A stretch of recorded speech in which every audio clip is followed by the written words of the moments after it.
नमस्कार, घरगुती भोजन या चॅनलमध्ये तुम्हा सर्वांचं अगदी मनापासून स्वागत आहे. तर आज आपण पोह्यापासून अतिशय भन्नाट असा पदार्थ बनवणार आहोत, जो की तुम्ही या अगोदर कधीही बनवला नसेल आणि एकदा जर बनवलं ना तर आठवड्यातून 2-3 वेळा बनवून खाल इतका टेस्टी लागतो. काय करायचे ते पाहूया. सर्वात अगोदर इथे आपल्याला एका मिक्सिंग बाउलमध्ये 1 वाटी पोहे घ्यायचे, जे आपण दररोज कांद्या पोह्यासाठी जाडे पोहे वापरतो ते पोहे घ्यायचे. पोहे 2 वेळा स्वच्छ पाण्याने धुवून घेतले. यानंतर पोह्यामध्ये पाणी घालायचं आहे. पोहे बुडतील इतपतच आपल्याला यामध्ये पाणी घालायचं. झाकण ठेवायचं, 10 मिनिटाकरता बाजूला ठेवून द्यायचं. 10 मिनिटानंतर यावरचं झाकण काढलं आणि तुम्ही ते पहा, पोहे अगदी व्यवस्थित असे भिजलेले आहेत. जास्तही पाणी घालायचं नाही, फक्त पोहे बुडतील इतपतच आपल्याला यामध्ये पाणी घालायचं. पहा, पोहे अगदी मऊसूद असे आपले भिजलेले आहेत. आता लगेचच याला व्यवस्थित असं कुस्करून घ्यायचं आहे. पोहे मॅश करून घ्यायचे. भिजल्यामुळे पहा, पोहे ना लगेचच असे कुस्करले जातात. सर्व छान एकच दिवस मळून घ्यायचं आहे. जसं आपण कणकेसाठी मळतो ना तसं याला मिक्स करून घ्यायचं आहे. तर पहा, अशा पद्धतीने आपण हे संपूर्ण पोहे व्यवस्थित कुस्करून घेतलेले आहेत. पहा, अशा स्वरूपाचं आपण ह्या पोह्याला मळून घेतलेलं आहे. आता यामध्ये आपल्याला काही भाज्या घालायच्या, जसे की बारीक चिरलेला कांदा, हिरवी मिरची, टोमॅटो, कोथिंबीर घालूया. यामध्ये तुम्ही तुमच्या आवडीनुसार वेगवेगळ्या प्रकारच्या भाज्या वापरू शकता. जसे की यामध्ये तुम्ही गाजर घालू शकता, बीट किंवा कोबी, ज्या काही भाज्या, शिमला मिरची वगैरे ज्या काही भाज्या तुम्हाला आवडतात त्या वेगवेगळ्या प्रकारच्या भाज्या तुम्ही यामध्ये वापरू शकता. भाज्या आपण यामध्ये घातल्या. यानंतर आपल्याला यामध्ये घालायचं आहे 1 मोठा चमचा बेसन पीठ, सोबतच 1 मोठा चमचा तांदळाचे पीठ, थोडेसे जिरे घालायचे, चवीनुसार मीठ घालायचं आहे. आणि आता हे संपूर्ण जिन्नस व्यवस्थित असे मिक्स करून घ्यायचं आहे. छान असं एकजीव करून घ्यायचं आहे.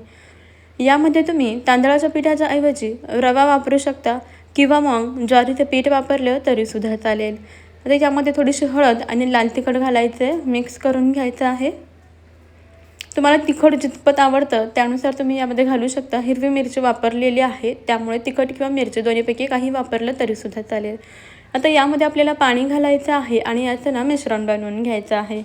सर्व छान एकजीव करून घ्यायचं आहे. जास्तही पाण्याचा वापर करायचा नाही, अगदी थोडंसंच पाणी आपल्याला यामध्ये घालायचं आहे. 3 ते 4 चमचे पाण्यामध्ये आपलं हे मिश्रण तयार होतं.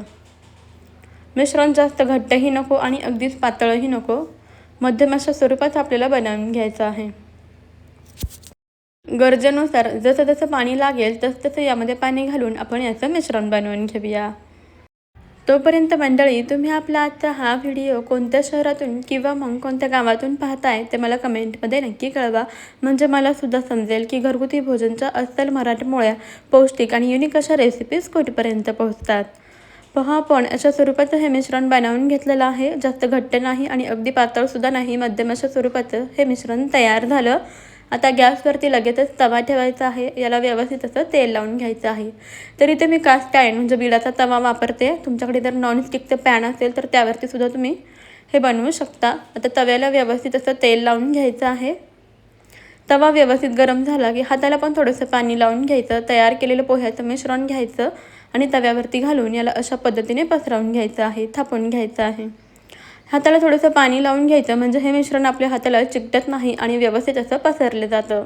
तर याला छान गोलाकार देऊन घेऊया. मध्यम आकाराचं मी हे बनवून घेते. याला तुम्ही थालीपीठ म्हणू शकता किंवा पोह्याचे पॅनकेकसुद्धा म्हणू शकता किंवा उत्तप्पा म्हटलं तरीसुद्धा चालेल.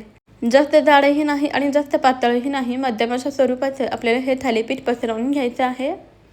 आणि आता गॅसनं आपल्याला मध्यम ठेवायचं आहे. मध्यम गॅसवरती याला व्यवस्थित भाजून घ्यायचं. खालची बाजू व्यवस्थित भाजली गेली की वरच्या बाजूने ना आपल्याला थोडंसं तेल लावून घ्यायचं आहे आणि हे थालीपीठ पलटी करून घ्यायचं. तर खालच्या बाजूने व्यवस्थित असं भाजलेलं आहे. आता दोन्ही बाजूने आपण याला अलटीपलटी करून छान खमंग असं हे थालीपीठ भाजून घेऊया. तर पहा, इथे आपण दोन्ही बाजूने याला छान खमंग असं मध्यम गॅसवरती भाजून घेतलेलं आहे. याला मध्यम गॅसवरती भाजून घ्या, जेणेकरून हे थालीपीठ चवीलासुद्धा अगदी छान लागतात. तर याच पद्धतीने इथे आपण दुसरं एक थालीपीठ बनवून घेऊया. तर आपण घेतलेल्या साहित्यामध्ये आपले अशा मध्यम आकाराचे 3 ते 4 थालीपीठ तयार होतात. तुम्हाला जितक्या आकाराचे लहान मोठे बनवायचं असेल त्यानुसार तुम्ही हे थालीपीठ लहान मोठ्या आकारामध्ये बनवू शकता.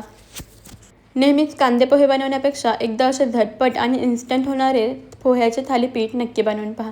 चवीलाही भन्नाट लागतात. महत्त्वाचं म्हणजे अगदी कमीत कमी तेलामध्ये तयार होतात, त्यामुळे खायलासुद्धा पौष्टिक आहे. लहान मुलांना तुम्ही टिफिनसाठी देऊ शकता. संध्याकाळच्या सकाळच्या छोट्या मोठ्या भुकेसाठी तुम्ही हे थालीपीठ अगदी झटपट असे बनवू शकता. पहा इथे आपण हे दुसरं थालीपीठसुद्धा छान असं दोन्ही बाजूनी खमंग असं भाजून घेतलेलं आहे. जितकं याला मध्यम गॅसवरती किंवा कमी गॅसवरती भाजून घ्याल तितकंच हे चवीला खूपच रुचकर लागतं.